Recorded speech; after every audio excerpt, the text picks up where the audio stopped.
ഇപ്പോൾ TV പ്രസാദ് കൂടി നമുക്കൊപ്പം ചേരുന്നുണ്ട്. TV Prasad, very good morning TV Prasad. ഇന്നത്തെ ദിവസം വളരെ നിർണായകമാണ്. രാഹുൽ മാങ്കൂട്ടത്തിൽ രാഷ്ട്രീയ ജീവിതത്തിന് മാത്രമല്ല കോൺഗ്രസ് എന്ന രാഷ്ട്രീയ പാർട്ടിയെ സംബന്ധിച്ചും ഇത്രയും അധികം അപമാനമുണ്ടാക്കി. തെരഞ്ഞെടുപ്പിന് ദിവസങ്ങൾ മാത്രമേ ബാക്കിയുള്ളൂ. ഇപ്പോഴും ഈ രാഹുൽ മാങ്കൂട്ടത്തിൽ കീഴടങ്ങിയിട്ടില്ല.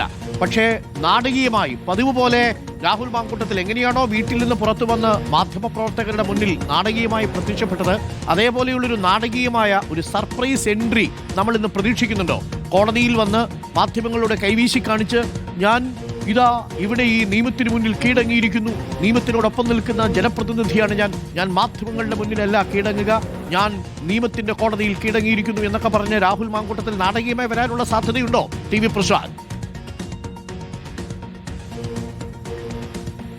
അരുൺ, അങ്ങനെ കോടതിയിൽ കീഴടങ്ങാനുള്ള ഒരു സാധ്യത തള്ളിക്കളയാൻ കഴിയില്ല. കാരണം വലിയ ബുദ്ധിമുട്ടിലാണ് ഇപ്പോൾ രാഹുൽ മാങ്കൂട്ടത്തിൽ ഉള്ളത് എന്ന് നമുക്ക് എല്ലാവർക്കും അറിയാം. കാരണം പോലീസ് പിന്നാലെയുണ്ട് എന്ന കാര്യം രാഹുൽ മാങ്കൂട്ടത്തിന് നന്നായി അറിയാം എന്നുള്ളത് കൊണ്ട് തന്നെ കീഴടങ്ങിയല്ലാതെ മറ്റോ പോംവഴിയില്ല എന്ന ഘട്ടത്തിലേക്ക് എത്തി. ഇനിയിപ്പോൾ ഇന്നത്തെ ജാമ്യാപേക്ഷയാണ് ഏറെ നിർണായകം. ഇന്ന് ജാമ്യം തള്ളുകയാണെങ്കിൽ മറ്റൊരു വഴിയുമില്ല, കീഴടങ്ങേണ്ടി വരും എന്നുള്ളത് തന്നെയാണ്. ഇനിയിപ്പോൾ അതിനു മുമ്പ് തന്നെ കീഴടങ്ങാനുള്ള ഒരു നീക്കം ഉണ്ടാകുമോ എന്നുള്ളതാണ് എല്ലാവരും ഉറ്റുനോക്കുന്നത്. മാത്രമല്ല അരുൺ, തദ്ദേശ തെരഞ്ഞെടുപ്പ് ആദ്യഘട്ട വോട്ടെടുപ്പിന് ഇനി ഒരാഴ്ച ഇല്ല എന്ന കാര്യം കോൺഗ്രസ് നേതാക്കൾ പരസ്പരം ഓർമ്മിപ്പിക്കുന്നുണ്ട് എന്നുള്ളതാണ്.